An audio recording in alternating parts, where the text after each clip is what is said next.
Il est vrai que le tokusatsu est majoritairement représenté par des genres tels que les kaiju ega, les films de monstres, et les henshin heroes, qui englobent donc tous les super-héros masqués.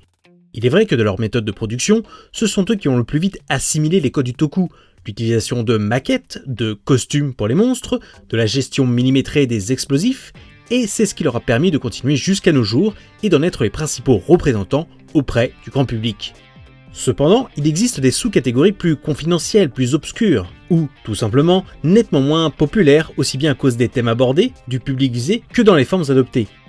Aujourd'hui, parlons d'une forme particulière du tokusatsu qui risque potentiellement de parler à encore moins de monde qu'avec de simples séries de super-héros en spandex, mais qui, à mes yeux, mérite votre attention. Aujourd'hui, parlons de marionnettes, parlons de Thunderbolt Fantasy. Oui, de marionnettes. Ici, on ne parlera pas d'animation, ce n'est pas du stop motion, ce sont de vrais mouvements en temps réel réalisés directement par quelqu'un. Bien que la définition du tokusatsu, à proprement parler, puisse être vague et puisse même englober beaucoup de choses, il est à mes yeux logique d'y inclure des séries d'actions de marionnettes, aussi peu nombreuses soient-elles. C'est un sous-genre qui partage beaucoup avec les autres représentants plus connus, mais ça, en détail, on y reviendra un peu plus tard.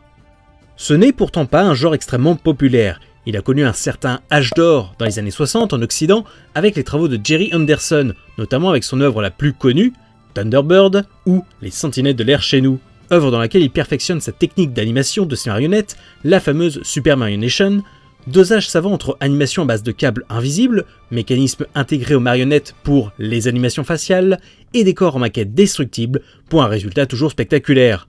Bien que ce n'était pas la toute première série du genre, c'était une des plus populaires qui a vraiment démocratisé ce qui était possible de faire avec ce genre de technique, dont on retrouve bien des racines communes avec le tokusatsu.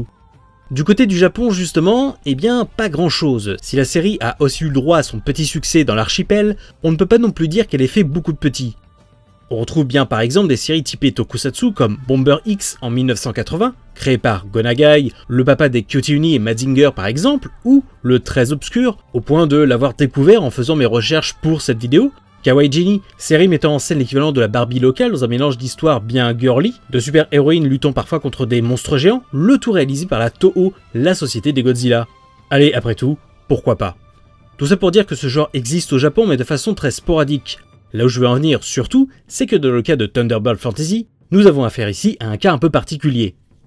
Thunderbolt Fantasy est né d'une collaboration entre le Japon, l'écriture, et la Taïwan, donc la Chine par extension, pour tout ce qui est de la réalisation. Côté de cette dernière, c'est le studio Pili International Multimedia qui est aux commandes. C'est un studio spécialisé dans les séries télé de marionnettes depuis 1985 et qui est encore très actif à ce jour, et c'est même l'une des fiertés de la Taïwan. Ce sont des séries typées wuxia, un genre littéraire à la base d'origine chinoise, se plaçant dans un contexte médiéval avec une part de fantastique et mettant en scène un héros solitaire. On pourrait traduire wuxia par chevalier errant, indépendant de toute autorité supérieure, faisant parfois un peu sa propre loi. Voyez ça en quelque sorte, que ce soit dans ses codes narratifs ou de contexte, comme l'équivalent chinois des samouraïs ou de la chevalerie occidentale. Côté Japon, c'est tout simplement Gen Urobushi, faisant alors partie du studio Nitro Plus, qui est à nouveau aux commandes.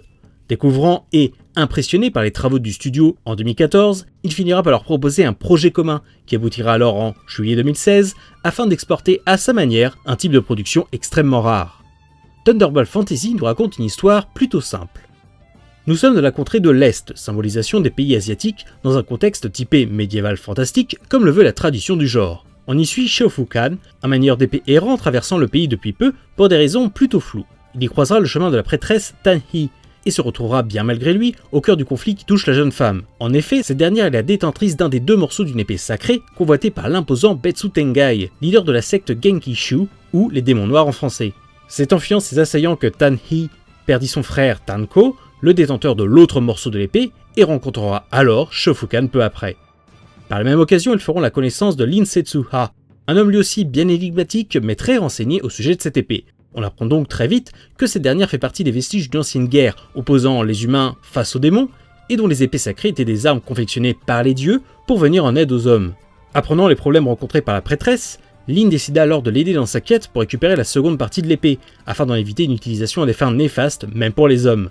Quelque peu forcé dans cette aventure, car plutôt réticent à laisser partir la jeune femme vu ce qui risque de l'attendre désormais, Shofukan rejoindra aussi cette quête envers les démons noirs, s'engageant à amener Tanhi dans le repère de Betsu Tengai. もなくただ怒るだけってのはつまりお前ら筋も道理も通ってねえってことだよな。この殺せ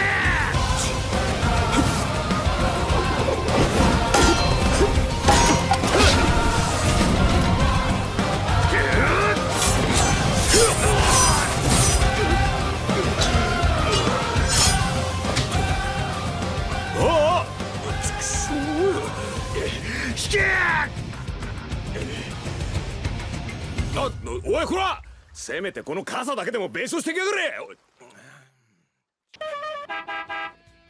Forcément, j'étais extrêmement curieux. Écartons d'abord un point très facilement compréhensible, encore plus si vous avez regardé ma critique de Kamen Rider Gaim, mais Gen Uroboshi. Je vous renvoie donc à cette vidéo pour mieux comprendre pourquoi j'apprécie le bonhomme, encore plus maintenant avec son passage dans le monde du tokusatsu. Mais en gros, même si loin d'être sans faille, c'est un homme plein de bonnes idées qui écrit des histoires parfois bien sombres, se montre sans pitié envers ses personnages, et peut même avoir un bon sens du dialogue, et se perd de temps en temps en voulant aller trop loin dans certains de ses délires. Au moins, je ne lui reprocherai pas d'essayer. Donc oui, bien sûr que de l'avoir travaillé sur une histoire typée médiévale chinoise, incluant de grands combats aériens et toute la mythologie trop peu connue pour un occidental, ça attire tout de suite l'œil. Ce type d'univers, pour des raisons assez évidentes, ce n'est pas quelque chose que l'on voit très souvent, même quand on pioche dans la culture voisine japonaise, alors qu'on sent qu'il y a pas mal de choses plutôt sympathiques à faire avec. Et puis surtout, évidemment, la principale source d'intéressement envers cette série, c'est sa forme, son esthétique, ses ambitions techniques. Pour être franc, si on avait eu strictement la même chose au format animé, voire même avec de vrais acteurs apparents, et on est dans une émission qui parle pourtant de ça, je ne pense pas que je m'y serais réellement penché. En tout cas, pas forcément de suite, sans quelques retours très positifs pour se motiver. L'art de la marionnette est quelque chose de fascinant mais d'assez peu courant. On peut le comprendre aisément vu que cela semble quelque chose qui demande, mine de rien, pas mal de moyens, aussi bien techniques que humains, et malgré ça, qui a forcément ses limites, ne serait-ce qu'en termes de mouvement par exemple. Mais en découvrant les travaux du studio Pili à l'annonce de Thunderbolt Fantasy, j'ai juste découvert qu'on pouvait aller encore plus loin avec cette forme. Dans ma vision limitée de la chose à l'époque, je ne voyais qu'une mise en scène très basique, très statique, presque limitée de nos jours qu'à une version parodique d'autre chose, comme par exemple Team America des créateurs de South Park. Et dès les premières images, la claque. Tout était fluide, dynamique, avec des combats réellement impressionnants, avec ce qu'il faut d'ajout d'effets spéciaux numériques pour soutenir l'intensité de simples combats à l'épée. L'univers ne m'était pas forcément familier, ce n'était pas ce qui m'attirait le plus, mais rien que le visuel très aguicheur m'avait rapidement donné envie de donner une chance à cette série, ne serait-ce que pour soutenir cette envie de voir autre chose que les séries habituelles. Après avoir dynamisé les mutants masqués à coups de banane, est-ce que Uroboshi va réussir à déringardiser un tel sous-genre de niche ?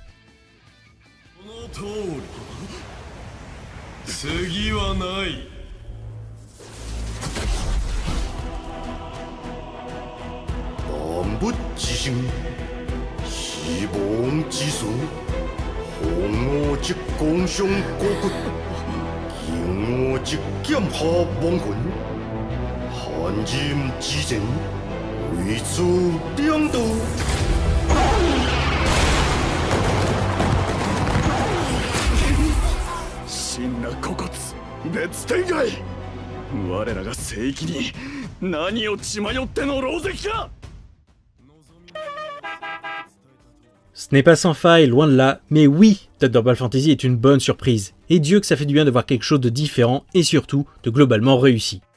Alors, il est vrai, disons-le tout de suite, ce n'est pas totalement pour le scénario qu'on restera dans l'absolu. Attention, pas qu'il soit mauvais, mais de l'aveu même d'Uroboshi, il a tenu à faire quelque chose d'assez simple, allant vers l'essentiel, pour mieux se concentrer sur d'autres détails, d'autres aspects, permettant alors aux spectateurs de rentrer facilement dans ce genre, dans ces univers plus facilement. Et ça marche assurément. L'un des premiers charmes que cette série dégage et qui fonctionne sur moi, c'est son scénario simple, mais qui me rappelle avec une certaine nostalgie les anciens jeux de rôle japonais. Vous savez, l'aventure avec un grand A où notre héros se retrouvait plongé dans quelque chose de grande ampleur sans le vouloir, et jouant pourtant une pièce maîtresse dans la résolution du conflit. Et c'est ce que je retrouve ici. On sait rapidement à quoi s'attendre, à quoi va ressembler l'aventure dans ses grandes lignes, avec notre premier groupe de héros qui va traverser le pays pour affronter la menace en face, tout en rencontrant et enrôlant avec eux de nouveaux membres dans leur quête, aux compétences diverses et variées, pour ne pas dire complémentaires. Il y a une sorte de gros feeling RPG, et ça, c'est vraiment appréciable. On suit donc une intrigue simple, permettant alors pas mal d'interactions entre les différents personnages. Et c'est là qu'on va aborder le point le plus sensible de la série, la gestion des dialogues et du rythme qui en découle. C'est un fait, Urobuchi aime bien faire parler ses personnages. Thunderbolt Fantasy n'y échappe pas, malgré des apparences. Régulièrement, on retrouvera alors quelques longs échanges entre nos personnages de façon très posée, détaillant alors l'univers dans lequel ils évoluent, le passé des personnages et comment toute cette fine équipe s'entend. Et ça donne parfois de très bonnes choses, entre les classiques petites piques au sein d'une équipe pas encore bien soudée, ou bien quelques échanges très intelligents, revenant sur certains aspects du wuxia, comme l'obtention et le poids des titres honorifiques que l'on acquiert au fil de sa vie de combattant, face à ce que l'on est réellement. Des thèmes forcément assez peu courants pour nous, donc qui ne parlera probablement pas à tout le monde, mais qui méritent tout de même le coup d'œil rien que pour ça. Le problème dans tout ça, c'est l'équilibre. Ce que je veux dire, c'est que notre bon Uro, il veut faire une histoire assez simple qui va rapidement à l'essentiel. Soit, et il y arrive même plutôt bien. Le problème, c'est qu'on se rend compte qu'en 13 épisodes, l'histoire aurait peut-être pu être raccourcie d'au moins un épisode ou deux, à cause des dialogues qui ralentissent le tout. Pourtant, d'un côté, ça avance plutôt vite. Les nouveaux membres de l'équipe apparaissent rapidement, on voyage régulièrement, et on nous met aussi rapidement face à l'objectif final, sans perdre trop de temps. Et ça donne de ce point de vue-là un bon rythme. Mais ce rythme est tellement élevé que le moindre dialogue qui s'éterniserait un tant soit peu se fait ressentir. En fait, pour mieux visualiser le problème que j'ai avec la gestion des dialogues, pourtant loin d'être mauvais ou inutile, ça me fait penser à ce problème bien connu dans l'animation japonaise. Quand un studio d'animation a des soucis pour finir un épisode à temps pour la diffusion télé, comme des délais très courts, un manque d'effectifs à l'instant T, ou tout simplement pas les moyens de fournir en continu quelque chose de qualité, on use et abuse du fameux plan fixe pour gagner du temps d'animation. Des dialogues à rallonge où ça bouge très peu pour économiser de précieuses minutes et boucler l'épisode à temps. Bien sûr, vu qu'on parle de marionnettes, on ne retrouve évidemment pas exactement la même chose, mais disons que les dialogues sont souvent mis en scène comme de longues séquences au même endroit, très fixes, avec juste différents plans de caméra autour de la table où discutent nos héros, et ce pendant de longues minutes, comme s'il fallait économiser, gagner du temps entre de grosses scènes d'action intenses. Et si c'était la vraie raison, eh bien ça ne me surprendrait pas, aussi regrettable que ça puisse être, parce que oui, les combats sont assez incroyables. C'est la grosse claque que m'a mise la série, ça a vraiment dépassé tout ce que je pouvais espérer vis-à-vis de ce type de production, qui me paraissait donc terriblement limité. Et c'est donc là que je retrouve tous les codes esthétiques et techniques du tokusatsu, ces maquettes en guise de décor, l'animation des marionnettes par de vraies personnes, un peu comme un costume pour animer un monstre, l'utilisation donc millimétrée des explosifs pour dynamiser l'action, on retrouve donc tous ces codes appliqués avec brio. Avant de vous lancer la série, je ne saurais vous conseiller l'épisode 0, qui est en fait un mélange d'interview d'Urobuchi, mais aussi un making-of de la série, voir comment elle est réalisée, et c'est vraiment impressionnant, surtout quand on voit le résultat final derrière. Les combats sont incroyablement dynamiques, et surtout bien plus vivants qu'il n'y paraît. On sent que les limites des marionnettes les poussent à être très inventifs en termes de mise en scène, quitte à accompagner certaines actions par des effets spéciaux numériques, comme bien d'autres tokusatsu.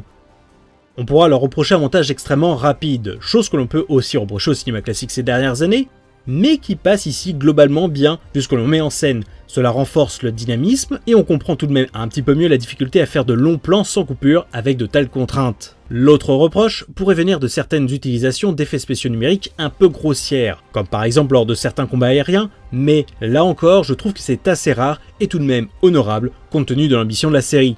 En bref, contrairement à ces petits problèmes de rythme, d'écriture, la série s'est trouvé un bon équilibre visuel pour compenser ses petits défauts par une action démentielle.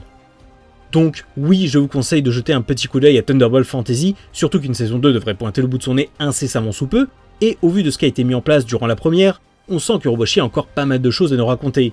Son univers intrigant et peu commun, ses personnages attachants, une belle aventure prenante jusqu'au bout malgré ses quelques longueurs, et des combats exaltants, renforcés par une excellente bande-son bien péchue, signée Hiroyuki Sawano, Thunderbolt Fantasy est sorti de nulle part, mais m'a d'office convaincu que oui, on peut faire de nos jours quelque chose d'impressionnant avec de simples marionnettes et surtout beaucoup de talent.